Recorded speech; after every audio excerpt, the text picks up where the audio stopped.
Hello, and welcome to today's show, Legacy Living, Make Your Life Count. I'm your host, Dr. Gloria Burgess, international leadership expert and trusted advisor. Welcome to Legacy Living, Make Your Life Count. I'm so delighted that you joined me today. I have a very special show for you. We are going to talk about Anti-Racism 101. Specifically, I'm going to share a very special story about two ordinary human beings who did the extraordinary during a time in the U.S.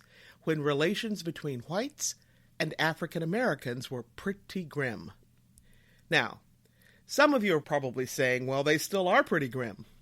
Well, if that's you, I want you to imagine living in the Jim Crow era in the United States, because that's the time period this story is set in. This true story is about two amazing human beings. The main characters are my father, Earnest McEwen Jr., and noted American author William Faulkner.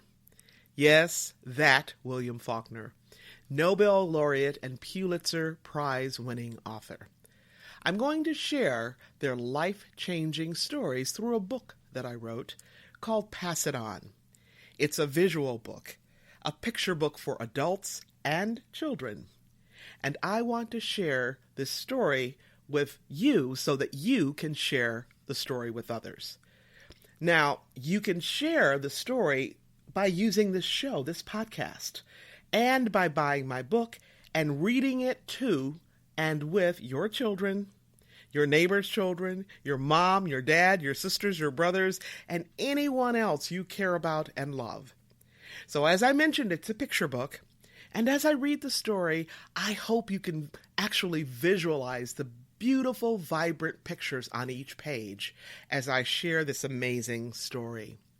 My book is called Pass It On. Now, before I share this amazing story, I just want to take just a moment to connect the dots between today's topic on Pass It On and legacy living. Now, there are many ways that Pass It On connects to legacy living, which you'll hear more about later in the show. For now, let me say that legacy living is a way of being and a way of living in the world so that we make conscious choices to be the difference, to be the change, to be the transformation we want to see in the world. So what does that look like? I sure hope you'll be able to answer that question after you listen to this show. For starters, it looks like gratitude, love, faithfulness, and you know what? It's not just about saying thank you and doing gratitude or doing love or doing faithfulness, right? It's about being gratitude and being love and being faithful. We make the conscious choice now to be all of those things and then some, not in some distant future, but now, today, every single day. And we make that conscious choice day in and day out, 365, 24/7. Okay? So, listen up. Let me share with you my book, Pass It On. Anti-Racism 101 and probably 201, 401, 501. You get the idea. The book begins this way. Ernie, yes, that's my father. Ernie loved to read. He loved to read big books, little books, long books, and short books. His parents were too poor to buy books, but that didn't stop Ernie. He borrowed them from his teachers, and when he found one in the trash, he'd fish it out and read it. Now, Ernie's family lived in a small, segregated town called Oxford, Mississippi. To provide for their 4 children, his parents had to work from sunup until sundown, most often in the cotton fields. They planted cottonseed in the early spring and picked the crop all through the fall. During the picking season, Ernie's parents worked day after day, filling their long burlap bags with the fluffy white balls of cotton. When the bags were full, they dragged them to the edge of the field where the cotton was weighed and loaded into large wooden wagons. Then the seeds were removed and the cotton was pressed into big bales to be shipped down the Mississippi River. Ernie wished his parents didn't have to work so long and so hard. He was always glad when weekends arrived. Every Saturday morning, the family rode to town in their horse or mule-drawn wagon to buy food and supplies. In town, Ernie sometimes saw and heard things he didn't understand, and he would get a funny feeling inside. "Mama, why can't I use that drinking fountain? The one we have to use says colored, but the water sure looks the same to me. Papa, why do we always have to go in the back door of the grocery store, and why does Mr. Henderson always call you boy? That's not your name, and you're sure not a boy." Ernie's dad would shake his head and say, "Hush, son. That's just the way things is."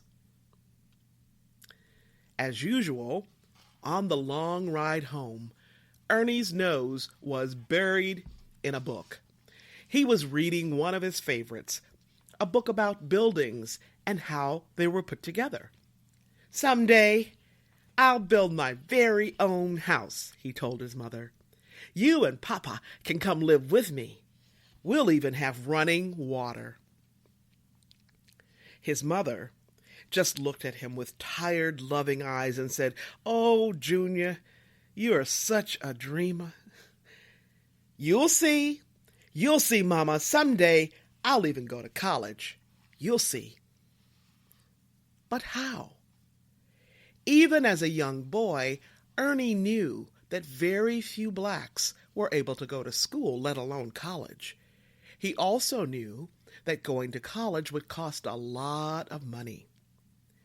Every day after school, he went from house to house, selling packets of seeds, using all the money he earned to buy books. His friends would follow along, teasing him for working so hard. But that never stopped Ernie.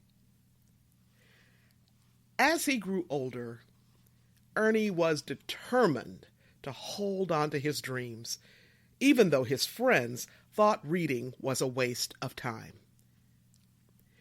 Ernie was the first person in his family to go to high school.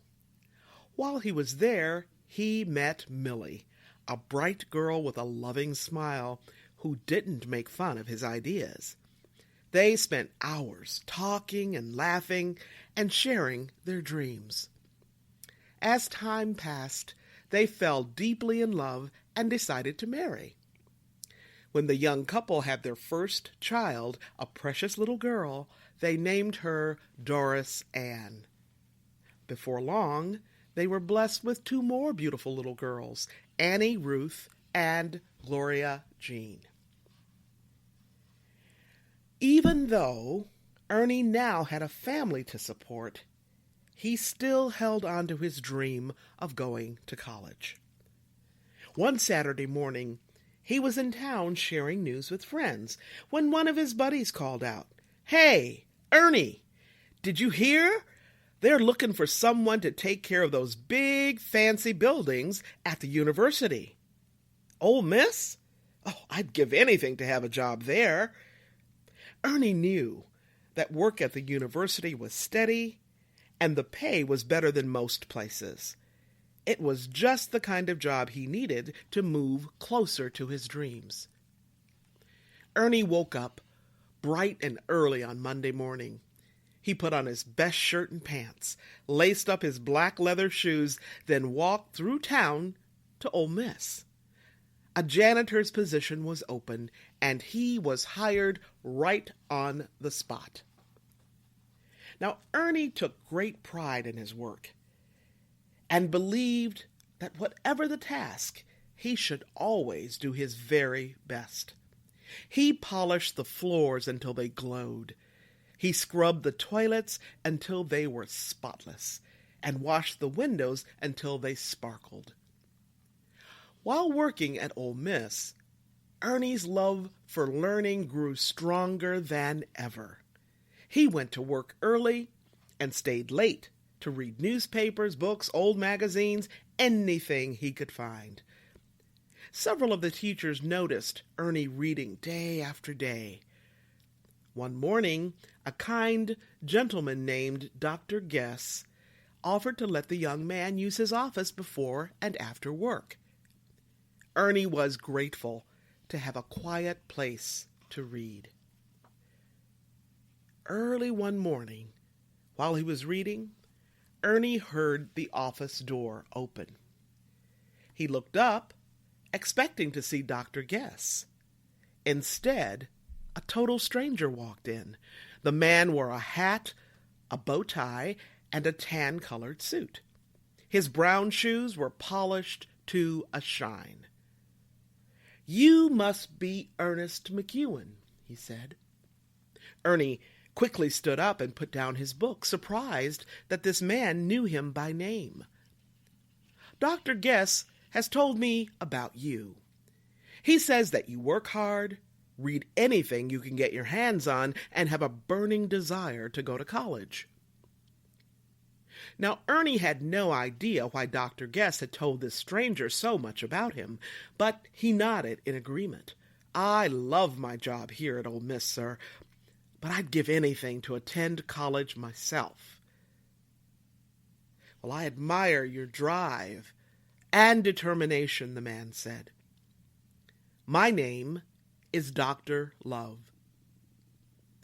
Dr. Love could see how deeply Ernie wanted to go to college. "Mr. McEwen," he said, "I think I know someone who might help you with your dream." He reached into his pocket and pulled out a small piece of paper with a name written on it. "When you go to see this gentleman, tell him I sent you." With that, Dr. Love tipped his hat and left the room. Ernie was shocked when he read the name. William Faulkner. Now, he'd heard many stories about the reclusive writer who lived at Roanoke, a large old home at the edge of town. But, like most people in Oxford, Ernie had never met the world-famous author. Amazed and puzzled, he carefully tucked the paper into his pocket, wondering why this man would even care about his dream. The next day, Ernie put on his Sunday best clothes and black leather shoes. As he walked up the long stone pathway to Roanoke, he didn't know what to expect. When he reached the front door, Ernie took a deep breath and knocked, then waited nervously. A dark-skinned woman in a yellow dress and white apron opened the door, greeting him with a friendly smile. "You must be Earnest McEwen. Mr. Faulkner has been expecting you. Please, wait here for just a moment." As Mr. Faulkner walked toward him, Ernie's heart was pounding. But to his surprise, he felt immediately at ease with the celebrated writer. They talked for hours that afternoon in the shade of the giant oak trees surrounding the house. Mr. Faulkner listened intently as Ernie spoke about his lifelong dream of going to college. "Ever since I was a boy, I've loved to read books. From these books, I've learned that things can be very